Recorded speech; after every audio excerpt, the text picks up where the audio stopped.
Just because someone no longer cries doesn't mean the pain has ended. When someone grows quiet, keeps their distance, or appears so strong that they seem cold, people often assume they're indifferent. But perhaps they're carrying within them an entire emotional history that has never been understood. Not everyone cries out loud. Some souls cry by building walls. Suffering is the price the soul pays for expanding its consciousness.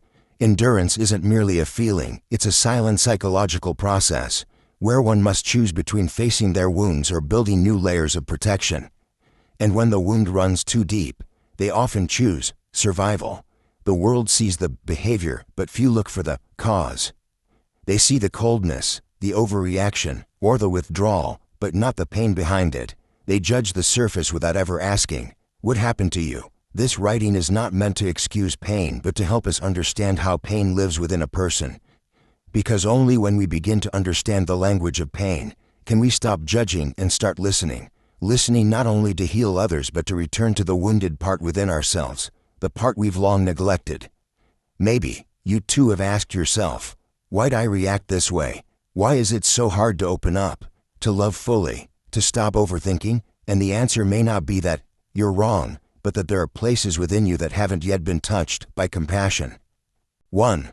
A cold reaction isn't a lack of emotion, it's a way to avoid further pain.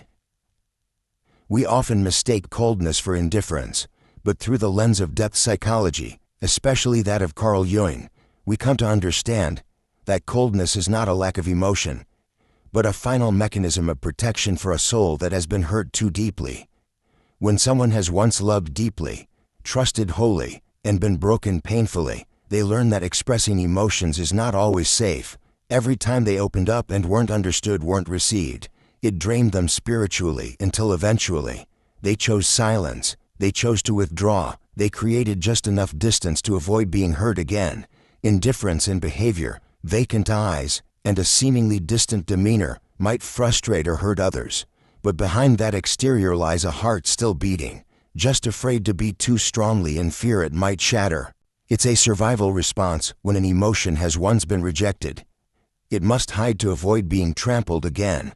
Carl Jung once said, "Where it hurts the most is where we most need to look." Coldness, then, is a silent cry for help, a whisper that says, "Don't touch me unless you come with safety." Instead of asking why someone is cold, try asking, who hurt them so deeply before this? Instead of withdrawing, show up like someone who doesn't demand they immediately tear down their walls, but is willing to sit with them in quiet until they trust enough to open even the smallest crack. This coldness doesn't need judgment, it needs empathy, and only through such empathy can the frost begin to melt. 2. Resistance in behavior is the voice of unacknowledged pain. Someone who overreacts to seemingly trivial things is often labeled as irritable, stubborn, or negative, but in depth psychology, especially through Jungian analysis, these reactions don't arise from logic. They're echoes of unresolved wounds, screaming silently from the unconscious. Pain that isn't spoken, seen, or understood doesn't disappear. It hides in behaviors, in reactive habits, in outbursts that seem to have no clear reason. A casual comment, a distracted glance, or a gentle rejection might awaken an old wound, one that has never truly been laid to rest, and trigger a fierce reaction. Not because the present is unbearable, but because the past was never resolved. Carl Jung called this a complex, a cluster of painful memories compressed into a living, emotional knot, always waiting for the right moment to surface. When a complex is activated, the person is no longer fully present, they've been replaced, in that moment, by a wounded version of themselves. Their behavior no longer belongs to the now, it becomes an echo of the then. The tragedy is this: rather than being asked, "What are you feeling?" such a person is more often met with, "Why are you being so dramatic?" And that very question pushes them deeper into withdrawal, into emotional isolation. The solution isn't telling them to get it together, it's to create a space where they feel safe enough to speak their pain. When emotions are listened to instead of judged, they no longer need to explode to be heard. So next time you witness someone reacting in an unexpected way, ask yourself, could I have just touched a wound they don't even know they carry? Because sometimes, resistance is nothing more than the sob of a pain that was never acknowledged. 3. Complexes wounds that have lived on as parts of your personality. Carl Jung once said, "We don't have complexes, the complexes have us." This is one of the most startling truths in depth psychology, that many behaviors we label as our nature are actually unhealed wounds that have solidified into unconscious reflexes. A complex is a cluster of intense emotions, formed from painful past experiences we couldn't process at the time, when the pain is too overwhelming for the conscious mind to handle. The unconscious freezes that memory and builds a protective system around it. Over time, that system becomes part of who we are. Someone who is abandoned may develop an abandonment complex, and as a result, they might react strongly to things like a delayed reply, a distant glance, or a day of silence. They're not reacting to the present, they're reacting to a past that was never released. Someone who was belittled as a child may carry an inferiority complex and feel threatened any time someone offers feedback or questions them. They brace for battle before any real attack has even begun. And here's the danger: complexes don't just fade away, they live quietly beneath the surface of our daily lives, shaping our reactions, choices, and perceptions until we become conscious enough to name them. So instead of asking, "Why am I like this?" begin to ask, "Where is this emotion coming from?" A complex isn't a flaw, it's the mark left by a moment you weren't loved in the way you needed. And only when you begin to love yourself with gentleness can you start to soothe those parts, one layer at a time. Healing isn't about erasing memories, it's about seeing your complexes with new eyes, not with fear, but with understanding. 4. Distrust isn't a lack of love, it's the fear of being betrayed again. Some people walk into love with eyes wide open, but a heart that's still guarding the lock inside. They're now lacking in emotion, they lack the safety required to surrender their fear. For someone who's been deeply hurt, trust is no longer instinctual, it becomes a risky decision. Carl Jung once explained that the mind does not clearly distinguish between past and present. If a painful emotion from a past relationship has never been fully processed, it will automatically resurface in a new one. This person isn't doubting you, they're haunted by the memory of what once broke them. Distrust isn't born from reason, it comes from the subconscious, where pain remains unnamed and trust was once quietly betrayed like a silent blade. A look of hesitation, a vague action, an unexplained silence, any of these can cause them to recoil, withdraw into their shell, whispering to themselves, "Don't trust too much, don't make the same mistake again." The sad part is that their partner often misunderstands this as a lack of love or faith. And instead of drawing closer, they drift apart, when in truth, what the wounded person needs isn't proof, they need patience, a space safe enough for them to try trusting again, not forced, not rushed. For someone who has been hurt, love isn't just a feeling, it's a healing journey. They don't need you to promise forever. They need you to be here, consistent, present, not vanishing like the one before. So remember, behind those questioning eyes is a heart that once trusted too deeply and now fears it might not survive another break. 5. Withdrawal and isolation, an unconscious attempt to reorganize the soul after heartbreak. Not everyone who becomes withdrawn is afraid of the world. Many have once opened up fully, wholeheartedly, and it was precisely that vulnerability that led them to their deepest wound. After the heart breaks, withdrawal is not indifference, it is a survival instinct. Carl Jung once likened periods of psychological crisis to a symbolic death, a kind of inner death, where the soul freezes and curls inward like a barren land awaiting rebirth. In this space, isolation is not a rejection of connection, but a sacred journey inward, where the soul needs room to gather its scattered pieces. People often misunderstand withdrawal as selfishness, coldness, or avoidance, but there are silences born from pain too deep to put into words. There are moments when you no longer have the strength to explain, the courage to trust, or the energy to endure well-meaning stares, so the only choice left is to retreat from the noise and take shelter in a quiet corner of your own. In that corner, a silent process unfolds. Memories are revisited, repressed emotions begin to surface, and an old version of the self slowly collapses to make room for a new one to emerge. When respected, this isolation is not escapism, it is healing in motion. But without awareness, This withdrawal can solidify into chronic loneliness, a state in which we forget how to connect and begin to believe we no longer need or deserve love. True recovery only begins when we feel safe enough to slowly open the door again, not to the world, but first, to ourselves. And that doesn't have to be rushed. Just one deep breath, one moment of non-judgmental presence, one person kind enough to sit beside you in silence, could become the first light guiding your soul out of the dark. 6. The persona, a social mask worn to conceal inner fragility. Each of us wears a mask to function in society. Carl Jung called it the persona, the part of us crafted to fit in, to be accepted, to survive within the collective. But for those who've been deeply wounded, the persona is no longer just a tool, it becomes a defense system. When a child cries and no one listens, they learn to stay silent. When someone shows emotion and receives rejection, they learn to be falsely strong. After enough of these moments, a thick armor begins to form, not because they want to hide, but because they are tired of being seen only to be abandoned. They start to laugh while feeling empty inside. They speak politely while quietly breaking apart. They appear fine even when they're barely holding on. And the paradox is, the more flawless the mask becomes, the more others admire it, depend on it, and say things like, "You're so strong." While inside, a soul is silently shattering. Jung warned, when the persona becomes too dominant, one risks losing touch with the authentic self, that deeper part of us that still knows how to hurt, to tremble, to be soft. And if we don't realize this, we may live our whole lives as performers, no longer knowing where the role ends and the real self begins.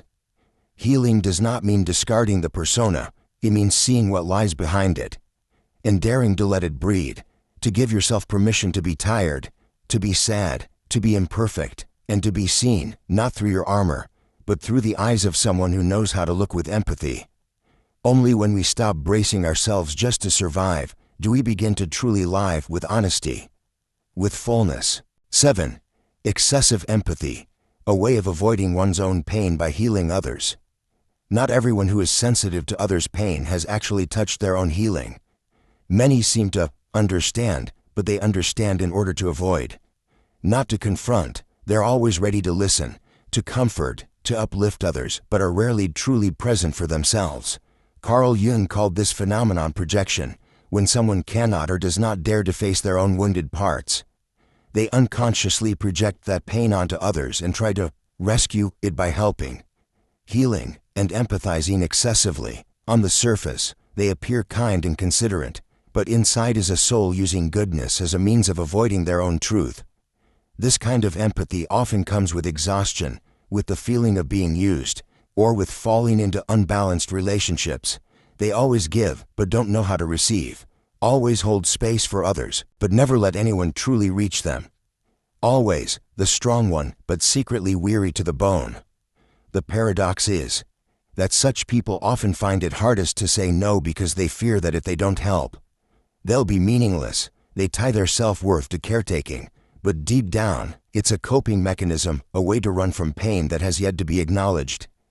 True healing begins when we turn the caring gaze inward, when we understand we don't have to carry everyone's weight to prove our goodness. When we listen to others, not to immediately react or fix, but while also sitting quietly with our own emotions. Because you don't have to save the world, you only need to start with yourself, with full presence and unconditional love. 8. Conditional love, loving in a state of half-trust, because the past still lingers.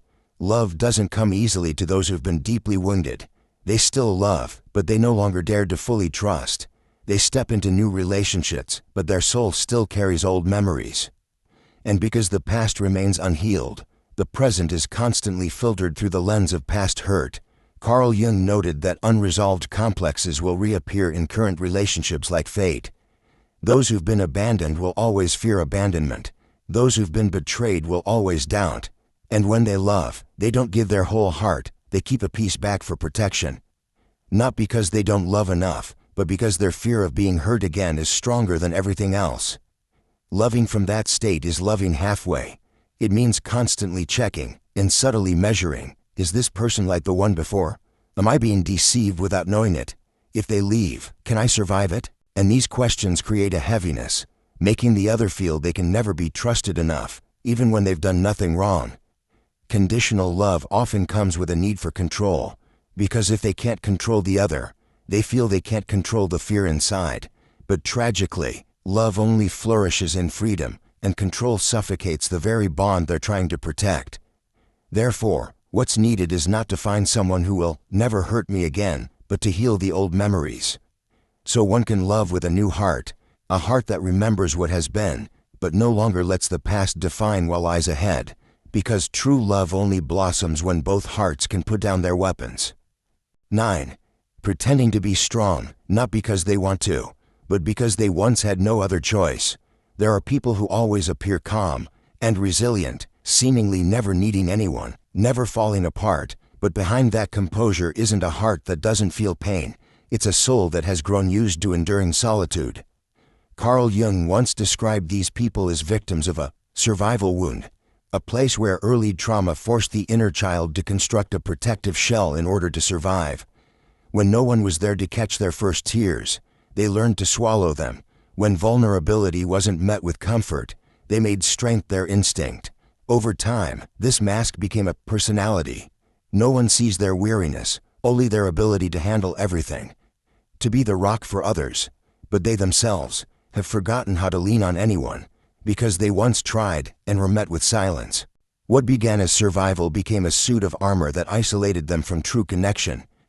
Because to love, to be loved, you must dare to be soft, but they no longer know how to lay down their weapons. Inside is a child who's never been soothed, never been asked, "Are you really okay?" So when you meet someone who is always fine, don't trust the surface too quickly. Sometimes, even they no longer know where the performance ends and their true self begins. And if you are that person, please remember, you don't have to be strong all the time. True courage is when you can say, "I need someone beside me, not to fix it, just to be there." 10. Overthinking, a strategy to avoid painful emotions. Those who've been deeply hurt rarely allow themselves to simply feel. They think constantly, they analyze, they interpret, they connect all the dots, because that's their psychological lifeline, a mental raft keeping them from being swept away by their emotions.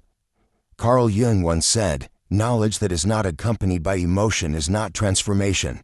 Indeed, many people know themselves very well, but still cannot change, not because they lack insight, but because they become too skilled at avoiding the emotional terrain that needs to be felt. Overthinking is a subtle defense mechanism. Instead of letting pain rise, they convert it into rationality. "It wasn't that sad. I understand why they acted that way. Maybe it was my fault." These thoughts aren't wrong, but they block the heart from feeling. And what isn't felt cannot be healed. In those moments, they don't live in the present, they live in their mind. Always planning, rehearsing futures, replaying pasts, because the present is too fragile. And in the present, there is a sadness they've never dared to look in the eye. Overthinking is also a symptom of disconnection from the body, the true home of emotion. These individuals often can't tell what they're feeling, sadness, anger, or just emptiness. The solution isn't to stop thinking, but to bring emotion back into the body. Place a hand on your chest. Take a deep breath. Ask yourself, what am I feeling right now? No need for a perfect answer. Just stay long enough to truly sense it. Because only when pain is felt through the body can it finally be released from the mind. 11. The wounded healer, a symbol both noble and exhausted. There are those who always serve as a safe haven for others. They listen without judgment. They know when to stay silent and when to stay present. People often say, "When I'm with you, I feel like I can be myself." But what others don't see is that behind this radiant healing presence lies a soul who has been wounded so deeply that they've become an expert at recognizing the pain in others. Carl Jung called them wounded healers, those who touch hearts not because they've read how, but because they've lived through long, lonely nights without anyone understanding them. And now, they choose to be the one who understands. But the shadow of this beautiful archetype is the neglect of the self. In the endless giving, soothing, and holding space for others, they gradually lose the ability to turn inward. They hear everyone's story except their own. They tend to every wound except the one still bleeding quietly within. No one realizes that the healer, too, longs to be seen, they're assumed to be strong, wise, someone who doesn't need concern, and they begin to believe that too. Eventually, their kindness becomes a duty, their empathy turns into a burden, and one day, they feel completely depleted without knowing why. True healing begins when the healer includes themselves in the circle of care, when they learn to listen, not just to the cries of others, but to the quiet whisper within their own heart. When they realize that they don't need to exhaust themselves with goodness in order to be worthy of love. To care for others is noble, but if you forget to care for yourself, you are not healing. You are running. 12. Letting go of expectations, a form of self-protection after too many disappointments. Some people once believed deeply in promises, in change, in love being strong enough to overcome anything. But then, again and again, reality shattered, and instead of continuing to dream, they chose a different path, to expect nothing at all. At first glance, it looks like maturity, wisdom, and realism, but underneath, this surrender of expectation isn't always rooted in growth. Sometimes, it's the scarred tissue of too many betrayals. Carl Jung once said, "Every time the heart breaks, a piece of the soul closes itself off." When expectations are broken too many times, the psyche builds a safety zone by lowering its standards, accepting less, no longer daring to hope big, because hope leaves one exposed, and they no longer want to feel exposed. But there is a price. When we no longer dare to hope, we lose the vividness of our emotions. Everything becomes muted. Relationships are just functional. Dreams are just realistic. Love is just fine. They are no longer living fully, only avoiding disappointment. Yet letting go of expectation is not wrong if it arises from understanding, not fear. When we let go and still keep the heart open, when we no longer demand but still dare to hope for the good, when we detach from outcomes but still live with sincerity and truth. That is what true maturity looks like. It's not about having no expectations, but about knowing how to expect with awareness, without letting expectations define our worth. Because if you've ever been crushed by too much hope, what you need is not to abandon your dreams, but to learn how to dream again, this time, with steadiness in your heart. 13. Wounds are not the past, they are the present left undigested. Many people believe that as time passes, wounds will simply disappear, but reality is not that simple. Not all pain falls asleep just because it belongs to the past. There are wounds that, even after years, still quietly live on within us, simply because they were never truly felt, never truly understood, and never truly released. Carl Jung once said, "What we do not make conscious will return as fate."